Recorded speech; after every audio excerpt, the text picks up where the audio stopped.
If you guys know me, you will know that I love massive farms in Minecraft. I just think they're so cool, and I always want to build the biggest one. So today, we are reacting to the 10 biggest Minecraft farms ever built. The video is by Shulker, and it's going to be cool to see if I've heard of any of them before. Also, guys, winter's coming, and I've released a brand new winter sweater. It's in French Navy. The design is really cool. It's very, very comfy. And I've also released mouse mats to go with it, which they're also very, very nice. Both these items are available on sp737.store. And if you purchase them as a bundle, you'll get a nice discount on both items.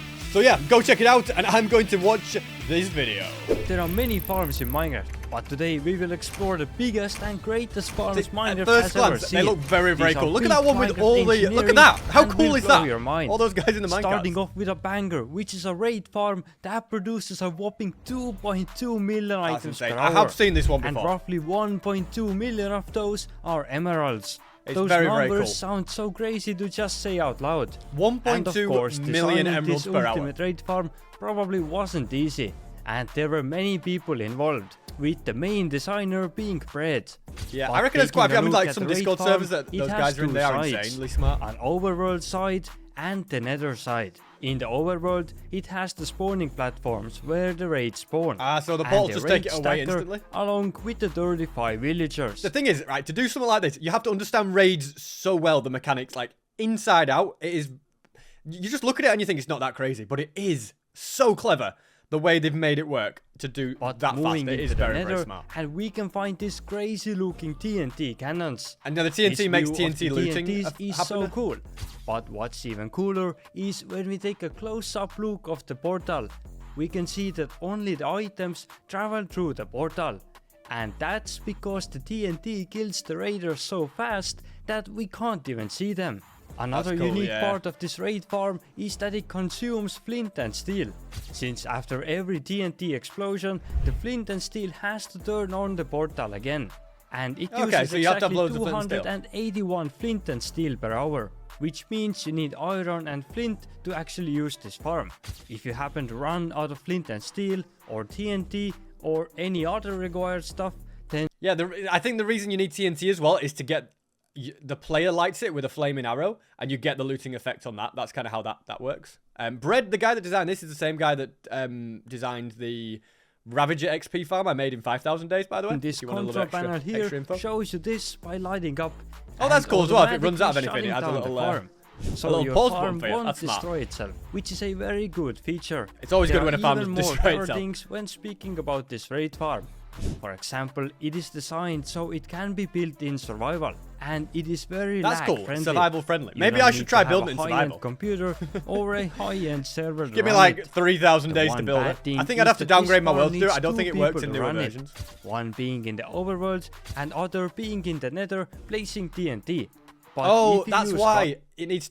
this is one of the reasons why I've never really bothered to build one of these kind of farms. Like, maybe not to this level one, but any that uses, like, the TNT looting in 2 dimensions, because you need 2 players to run it.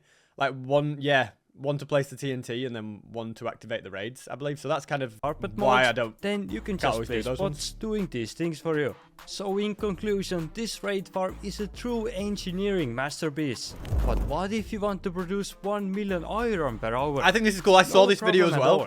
Because 1 this million next iron huge per hour. farm does Look how many exactly portals that. there are. It produces 1 million crazy. iron per hour. These crazy production rates are not gonna stop in this video. I don't think This anybody iron farm has actually ever built that, if you know what I mean. Like, I don't know if you could physically build it and it, like, be lag friendly enough, just because there'd be so much going on. But 1 million iron per hour is also is so cool. two-dimensional. But this is the concept that almost every ultra fast farm uses. The overworld side has the simple spawns them pod, into portals. where it has 12 villagers and 1 pillager in a portal-based That is cool, though. I like the It has pillager been duplicated approach. 580 times. That's insane. That means Look this at the whole size of it. iron farm goes from Y level -60 up to Y level 390. I think it is actually the fastest possible one, isn't it? The only way I would think, can you make a nether side iron farm? I don't know if you could or not. Do villagers sleep in the nether? Oh, I feel like they do. You know what? I've got to find this out. Can you imagine if they just blew up, okay? The time is currently night. Yeah, they sleep in the nether. Does that... Hold on a second, right? 1, 2, 3. They should in theory spawn an iron golem. Yep, okay, it has done. A useless one, but it has spawned him. So, in theory, you could teleport like 7 million blocks out, which would take you to the world border. Then, you could link an infinite amount of portals in this direction because they would all have to link back to this one because you couldn't link them outside the world border. So you could actually have way more portals pushing it through. Would that actually help the situation? I don't know, because I don't think they've really taken advantage of the full potential of the overworld side anyway, but it's a cool concept anyway. 6,900 villagers, wow, okay. That would take some building. Imagine how long it takes to collect almost 7,000 villagers. And then you'd need some farm for that one, some villager farm. Every single one of them into the right place. It would take like 2 months to make. This iron farm is definitely way too huge. But moving to the nether, and we have quite an absurd view of iron golems dying. It's probably a bit laggy as well, isn't it, really? It's very laggy here, and I guess that's what you have to deal with. I can't believe there's a storage system for it as well, by the way. Iron per hour. And of course, it has a huge collection area as well. Yeah, exactly. Look at all of that. All the iron this thing produces. This massive iron farm is designed by Nikai's Lost, and I think he has done a great job with it. It is but cool. Personally, I wouldn't recommend building this in survival. I don't think anybody how many has ever tried it. It's very unnecessary, you know, like way too much in it. You do not need all that. Build a perimeter, then get all of those villagers and pillagers and actually build it, then technically it is possible to make this farm in survival. The previous farm designer Nikai's definitely isn't lost because he has made many powerful farms, and the next huge farm is also made by him. Let me introduce you to an extremely fast gold farm, producing over 90,000 gold ingots per hour. That is a lot of piglins coming through, isn't it? Look at them all. It's mesmerizing. This time we have the killing chamber here. All the zombified piglins are falling down. This is definitely not the fastest gold farm, though. I do know of with a loot increase faster ones if you use a build a world border one. Best result. And that's a satisfying view of all the zombified piglins falling down. Cool. But moving to the nether, this is where the real magic happens. Although it doesn't look like magic, it's just portals. Because it looks like a simple gold farm with a lot of spawning platforms. But it has been built so low into the ground that it makes the spawning rates astronomical. So I suppose it just uses turtle eggs to send them through. Everything is empty, no other mob can spawn here. But building this it's like a better version would of be complete pain, the gold farm I built in my perimeter, I feel like. A lot of land I feel like I should and quite a lot of bedrock. So it's not really a survival friendly gold farm. But I just do have to like build the the perimeter, no concept problem. and the amount of gold this thing that is produces. a crazy amount coming through. If you want to know the mechanics behind this gold farm, I didn't think they would spawn because it would be too light for them to spawn. But maybe, obviously not. Clearly not. Iron farm, then check out Nikai's Lost might videos. build that in hardcore. Next up, we have a mega laggy and overpowered That is another massive farm. How many modules? Oh my goodness. 600,000 shulker shells per hour. These are the kind of farms, it's like, yeah, we built it because we could build it. Just because we can. You know what I mean? They're not like, you do not ever need any, especially, yeah, I can't think of any situation, unless you had about 1,000 players online or something, you would never need 600,000 shulker shells an hour. Especially because, like, Iron Farm and the Shulker Farm, they can both be run with chunk loaders. You can literally just build some chunk loaders, have them running in the background. So you could have them running for like 24 hours. You do not, yeah. You'd have them, like, of course, I'll try to think. Into shulker boxes. Like 6 million, 7 million shulker side, shells in 24 hours. Area, oh my goodness! How cool ridiculous. Is that? The amount of TNT that flies past that is very, very cool. I love the way it's just flinging the TNT up with the slime. So you see at the bottom, just pushing it up. You definitely don't have any margin of error here. This shulker farm you have to build that right, otherwise it blows itself up. And he has a very informative video on how he designed it. And this farm also has a control panel where you can choose how fast you want to run the farm. The maximum so if you want to just slow it down a bit, that's fine. Oh, it uses looting TNT as well. That's cool. 462,000 TNTs. Talked about that a few times today. Which is a crazy amount. So you basically trade your gunpowder and sand to get shulker shells. But moving to the overworld, we can find a lot of portals where all the shulker spawning is anybody going on. Farm that big? Building this farm in survival would take you a lot of time. And you also need a pretty beefy PC to just run it. I wonder what and even then, it still lags a ton. Oh, it's controlled. But the lag doesn't matter. What matters is that it works. That's true. Forget lag. It's all about size. Size does matter. We ourselves have built a garden farm that produced 600,000 items per hour. It's not just massive. And this looks cool, this garden 50 hours to build. But there is one guy called Fortune8 Diamond who built a garden farm that produces over 700,000 items per hour. And the craziest part is that this farm doesn't need any ocean draining. That's cool. So it's a lot easier to build. So it's actually buildable in survival, I guess. It's built on top of the ocean temple, so it also doesn't need a lot of materials. And then in that's actually a guardian farm that is feasible. Do you get the XP from it as well? That could be cool. An AFK spot and a killing area. This farm only look at the XP. You can see all the orbs. You know what? Like a couple of these farms I didn't know about. I actually really want to. I think next time I build a guardian farm, this is the farm I'd build. It's the fastest, and it's not ridiculously hard to build. It's just a lot of portals. First, but looking into the nether, we can see how the guardian movement is happening from one portal to another.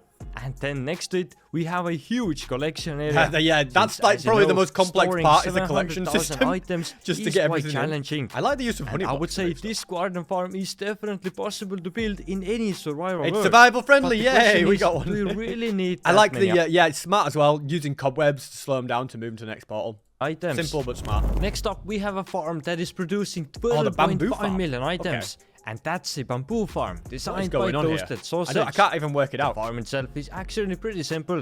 In it's using bone meal, right? 3 dispensers dispensing bone meal. And then the pistons harvested.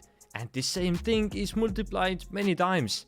Then there are hopper minecarts dividing all the bone meal. The thing is, how do you get all the bone meal? Move all the bamboo into the collection area. The farm, but to the this farm chest. has 2 downsides. It is quite laggy when it's running, and it consumes a lot of bone meal. And by a lot, I mean more bone meal than this farm produces bamboo. It consumes over 14 million bone meal. It takes more bone meal than bamboo you get back. Or survival friendly. However, we ourselves have built a smaller version of that in our survival I think the smaller version is a little bit more feasible. Produces 2 million bamboo per hour. Do you have to, I'm looking at this, okay? Do you have to manually go through, like, you see all these chests? Do you have to manually go through and fill them with bone meal every time? Like, there must be some sort of bone meal restocking mechanic as well, so you only have to put the bone meal, like, it'll load shulker boxes and then does that. Oh, yeah, you could have, like, yeah, I can see ways it work, but there has to be a better system for this.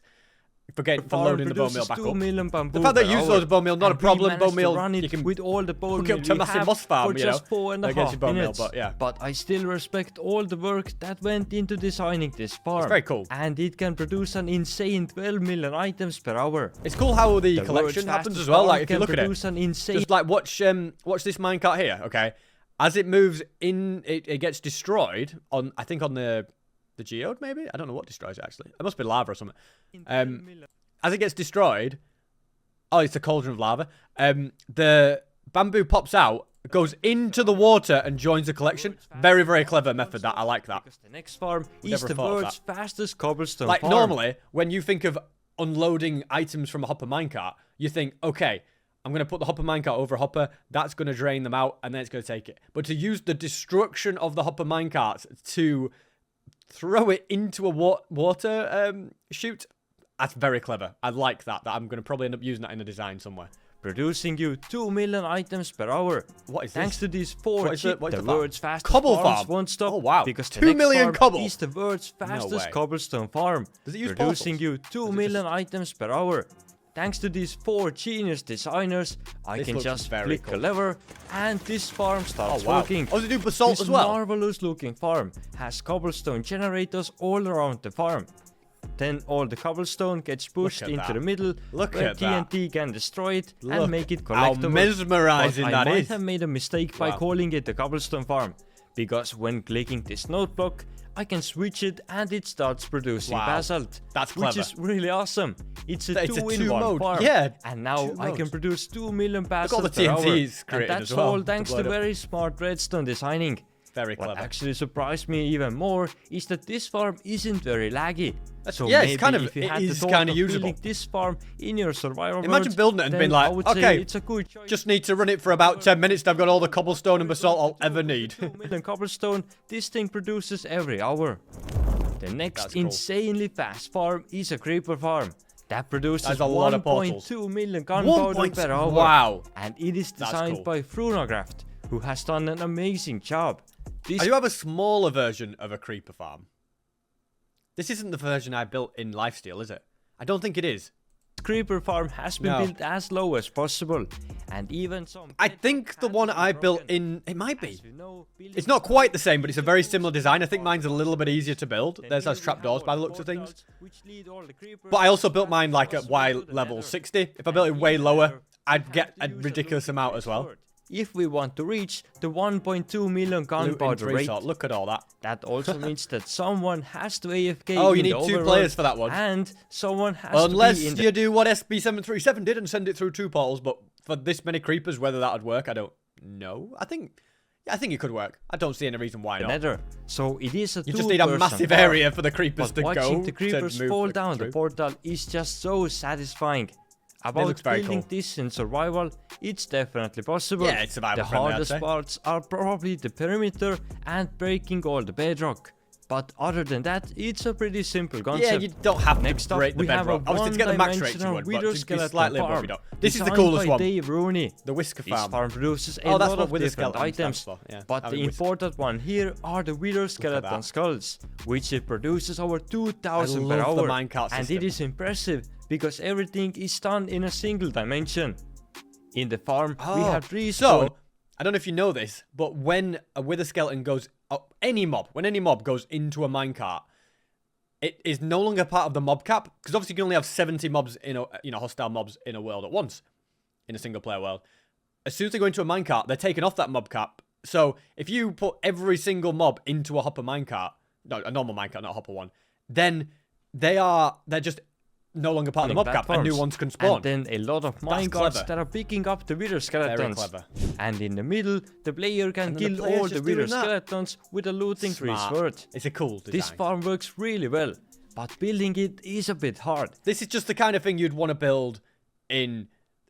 this is the kind of thing this is what is exciting. If you know what I mean? Like, is there a better way to farm them? Surely there must be. But Since to get it's the cool. maximum rates, you need to clear out a lot of the nether, Maybe there isn't. as he has I mean, you done could probably here. build But some sort of this EOL farm with is the still skeleton farm, usable but even it is if you cool. don't clear out the nether like here. And obviously you can't build it then much expect lower the rates because to be it needs about to be half as within the fast. Nether Fortress And bounding the box. other hard thing you need to do is find the nether fortress that has 3 crossroads. I personally think... I think it could be faster if you have other mobs spawning as well. Because you could build it lower and have them spawn on nether bricks. At the moment they spawn on netherrack, which means it needs to be, in... like these red bounding boxes, but you can see this faded one that covers the entire area, and it actually will be lower unless this is as low as the box. Maybe it is, I don't know, but that's in a row. I'm getting a little bit technical now, but it is cool. Still very, I mean, it might be one of the best ones, but I don't know if it is the fastest. But we're looking for the biggest, not the fastest right now, aren't we? Check out Dave Rooney's video. Don't forget to check out wisehosting.com to get the best Minecraft server. That was that. Awesome.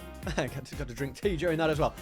Yeah, very, very cool. Like I say, I love massive farms, and I found this very, very interesting. They were the 10 biggest Minecraft farms ever built. I think there are some other massive ones that weren't included in that list, so if you want me to react to other ones, let me know. I'd be interested to see the fastest farms ever built as well. Some of them were the fastest, some of them may not have been.